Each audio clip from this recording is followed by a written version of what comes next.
Bonjour et bienvenue sur la chaîne de J'aime entreprendre. Pour ce 24e Get Talk, nous accueillons Alexandre Marquez, fondateur de Caprin.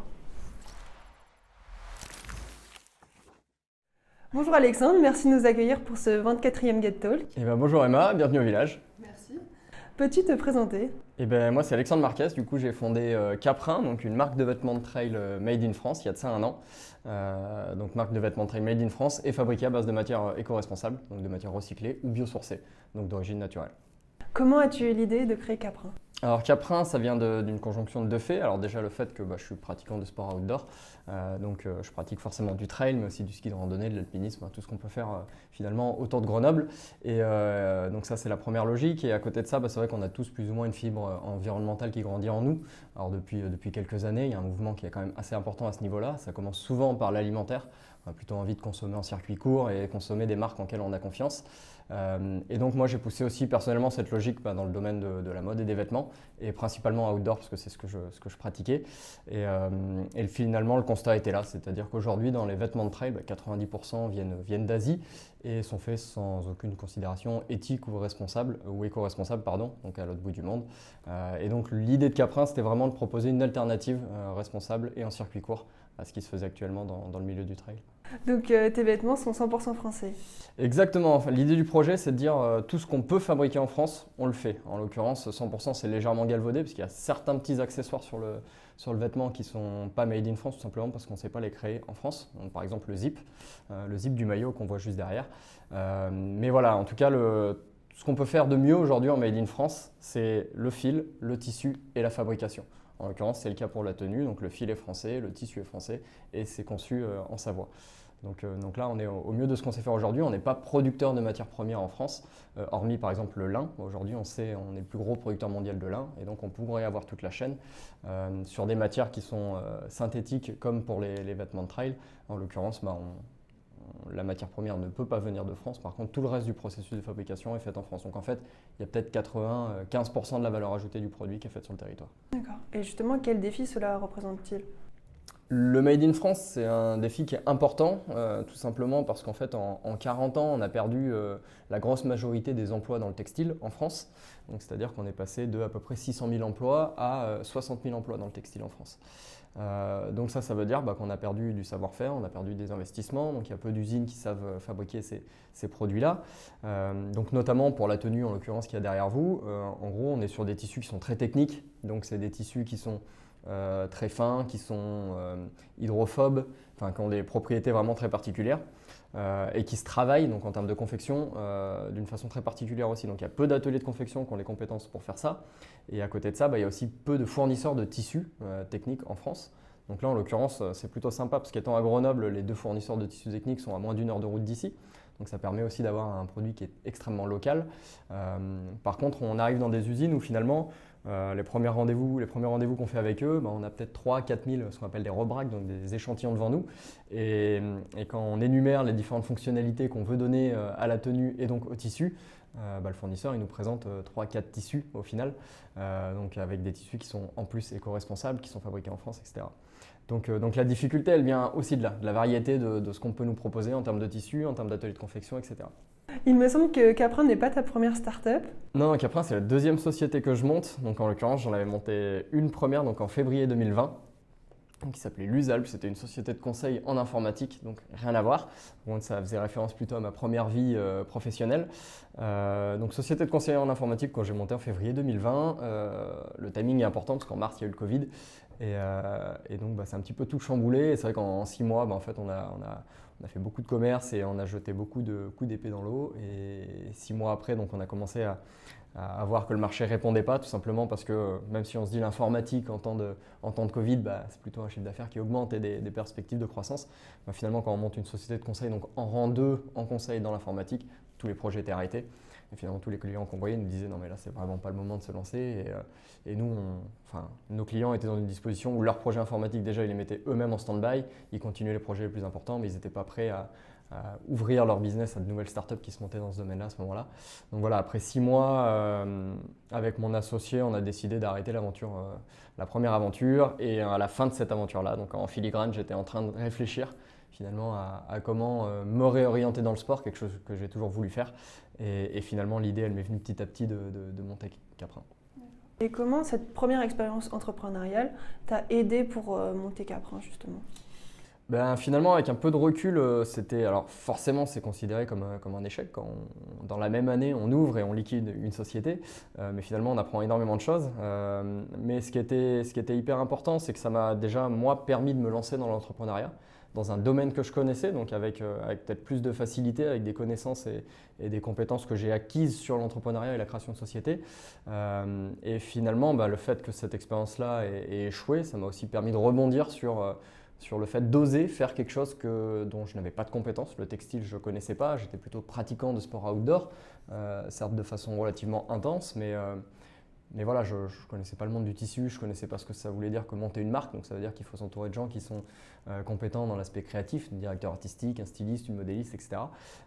Mais je dirais que cette première expérience, elle m'a surtout permis en fait, de lâcher mon premier emploi, d'oser me lancer. Et in fine, ça m'a mené à vraiment me lancer dans le domaine que je veux. Et finalement, je pense que c'est comme ça qu'on peut monter une société qui marche. Il faut vraiment faire quelque chose qui nous plaît au quotidien parce que sinon, en fait, ça demande tellement de travail que si on n'en voit pas le côté plaisir, on n'y arrive pas, quoi. Quel conseil tu voudrais donner aux entrepreneurs qui voudraient se lancer? Eh ben, il y en a pas mal a posteriori. Il y en a un déjà, c'est qu'il faut se lancer. C'est-à-dire que on est tous finalement en train d'attendre la bonne solution, le bon produit, etc. En croyant que ça va un peu tomber comme ça. Mais finalement, c'est pas vraiment comme ça que ça marche. En fait, le bon produit, on le crée petit à petit. C'est-à-dire que quand on se lance avec son idée de base, elle est plus ou moins aboutie. Mais finalement, ce qui est important, c'est un peu le socle de ce qu'on veut faire, les valeurs qu'on veut y mettre, etc. Et petit à petit, vu qu'on n'a pas l'inscience infuse, on est obligé de s'entourer de gens. Donc moi, en l'occurrence, ça a été des fournisseurs de tissus, des ateliers de confection, un directeur artistique, une modéliste. Et en fait, c'est avec ce premier cercle, et en plus du fait qu'on commence à en parler autour de nous, nos amis, etc. Donc ça commence un petit peu à prendre de l'ampleur. Et c'est avec tout ce cercle-là que finalement, la solution finale, elle se crée. Donc, ça ne sert à rien d'attendre ce produit miracle. Ce qu'il faut faire, c'est se lancer. Et petit à petit, on va le construire, ce produit qui est vraiment sympa et qu'on va commercialiser par la suite. Donc, je dirais que c'est ça. Et après, c'est tout bête, mais moi, j'ai commencé par une campagne de crowdfunding. Donc, j'ai mis à peu près 8-9 mois à la construire. Et quand on arrive après 8-9 mois de boulot assez intense pour construire du coup, cette première tenue, il faut en garder sous le pied. Parce qu'en fait, souvent, ce qui se passe dans un démarrage, c'est que les premiers mois, on est vraiment au taquet. Et au final, il ne faut pas se retrouver rincé trop rapidement. Donc, il faut vraiment se dire que c'est une course longue, mais c'est bête à dire, mais il faut garder vraiment de l'énergie sous le pied constamment. Parce que finalement, c'est à partir du moment où typiquement, moi, la campagne de crowdfunding, c'est fini, que ça a vraiment commencé et que là, j'ai vraiment dû bosser alors que je me retrouvais au bout du mois à être quasiment rincé, quoi. Donc voilà, il faut faire aussi gaffe à ça, la gestion de son effort et la gestion de son temps, quoi. Comment s'est passée cette campagne de crowdfunding? Eh ben, la campagne de crowdfunding, en l'occurrence, elle s'est super bien passée. C'était assez stressant en amont parce que forcément, c'est une deadline qui est un coup près qu'on annonce auprès de nos clients sur une date de lancement, etc. Donc, il faut que tout soit prêt à peu près au bon moment. Et ça, déjà, c'est un énorme challenge quand on démarre.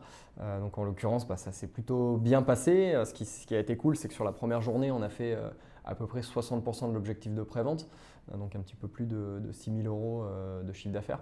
Donc finalement, c'est après cette première journée que j'ai compris que le projet allait vraiment naître et vraiment se réaliser. Donc à ce moment-là, c'est un moment qui est plutôt cool, hein, c'est assez intense. Donc ce qui a été cool, c'est de voir que je dirais le marché entre guillemets a répondu. Alors, au début, le marché finalement, c'est tes potes, tes proches, etc. Donc c'est vrai qu'ils sont rentrés dans le projet. Et c'est aussi tous les gens avec lesquels j'étais en communication sur les réseaux sociaux de Caprin depuis plusieurs mois. Et finalement, quand je voyais qu'il y avait une commande qui était faite, à chaque fois, je connaissais le client qu'il y avait derrière parce que ça faisait des mois qu'on était en train de discuter ensemble sur les réseaux. Donc ça, c'était un moment qui était assez fort parce que je me disais, tiens, on est passé d'une simple discussion à comment essayer de construire un projet qui était cool et un produit sympa à des gens qui sont in fine prêts à vraiment mettre le prix et du coup te faire confiance pour faire grandir le projet. Donc ça, c'était assez extra et finalement, en 5 jours, je crois qu'on a dû remplir les 100% de la prévente. Et puis après, voilà, après le boulot, il est d'essayer de faire en sorte de les livrer dans les temps parce qu'en l'occurrence, je l'ai démarré mi-mai, elle s'est finie mi-juin. et j'ai eu à peu près 2-3 mois de confection des vêtements. Donc on est arrivé sur août-septembre. Et c'est vrai que c'est des vêtements de trail, c'est une tenue qui est faite pour être utilisée l'été. Donc moi, mon but, c'était de les livrer quand même le plus tôt possible, si possible début août. Et finalement, ça ne s'est pas produit comme ça. Mais en tout cas, de les livrer voilà, au plus tôt pour qu'ils puissent en profiter avant que l'hiver arrive. Bon, même si aujourd'hui, les saisons sont un petit peu toutes décalées, donc on ne sait plus forcément quand c'est l'hiver. Mais voilà, après, il y a d'autres challenges que la conception de ta tenue, qui sont après les contraintes un peu logistiques, industrielles. Par exemple, on a eu un mois de retard parce que l'un des seuls éléments qui n'est pas fait en France sur la tenue, c'est le zip. Et en l'occurrence, notre fournisseur nous a annoncé qu'il y avait un mois de retard sur le zip. Et finalement, ça décale tout le projet. Parce qu'un maillot sans le zip, le maillot, on ne peut pas le construire. Donc voilà, on doit aussi, il y a toutes ces contraintes industrielles de passer d'un petit prototype, on va dire, qu'on fait avec 3-4 personnes dans son coin, styliste, modéliste, à une contrainte qui est plus industrielle, même si on parle de toute petite série, c'est 100-200 produits, mais on doit le faire d'une façon qui est complètement différente. Donc il y a tous ces petits accros à gérer au début et la pression qui est aussi derrière, parce que ce qui change entre avant la campagne et après, c'est qu'on a des clients, donc on a des gens qui attendent, qui ont payé pour avoir le produit et qui attendent de l'avoir, même si pour le coup, chaque fois que j'annonçais des retards, j'en ai pas annoncé énormément, mais quand même ce retard d'un mois sur les zips, j'avais plutôt des retours d'encouragement et des gens qui soutenaient énormément le produit, donc aucun retour négatif. Mais bon, ça met quand même un bon coup de pression quand on doit l'annoncer et taper entrée sur le mail, désolé, on a encore un mois de retard, alors qu'on leur dit qu'on va les livrer 3 mois après la commande, c'est pas simple quoi. Donc, voilà. Quels sont les projets futurs pour Caprin? Alors on en a pas mal en l'occurrence cette année, parce que c'est foncièrement la première année pleine qu'on va vivre en trail. L'année dernière avec la campagne, comme je disais, on a livré sur la fin de la saison de trail, donc là on a beaucoup de boulot pour préparer 2022. Donc des projets, on en a énormément. Là on est en train de construire des nouvelles gammes de vêtements, donc une gamme peut-être un petit peu plus simple que celle-ci, toujours aussi technique, avec les mêmes valeurs, le côté ultra light, ultra respirant, made in France et éco-responsable. Et on est aussi en train de prévoir des collections sur l'hiver, potentiellement à terme aussi sur d'autres sports que le trail. Ça, ce sera une réflexion qu'on va pousser petit à petit. Donc il y a la création de nouvelles gammes, il y a la structuration des équipes en conception produit, en communication, en marketing. Donc ça, il y a beaucoup de travail là-dessus. Et après, il y a plutôt un travail de visibilité de la marque, de notoriété, de commencer à la faire connaître, donc de participation à un certain nombre de trails dans la région. Donc notamment, on vient de recevoir la réponse de l'UTMB, donc on sera présent en tant qu'exposant sur l'UTMB, qui est le plus gros événement trail du monde cette année. Donc ça c'est une nouvelle qui est top. On va faire une dizaine de trails, je pense, en tant qu'exposant cette année. Il y a aussi toute une partie d'ambassadeurs. On va rechercher des ambassadeurs, là sous peu d'ailleurs, on va commencer la campagne, pour qu'on ait des gens sur les réseaux sociaux ou autres qui nous représentent aussi et qui nous aident à construire le futur de la marque. Donc ça, on va lancer ça. Donc à la limite, s'il y a des gens qui regardent et qui sont intéressés par le trail et qui portent des valeurs comme celles qu'on porte sur Caprin, sur ce projet, qu'ils n'hésitent pas à nous suivre sur les réseaux et à nous contacter.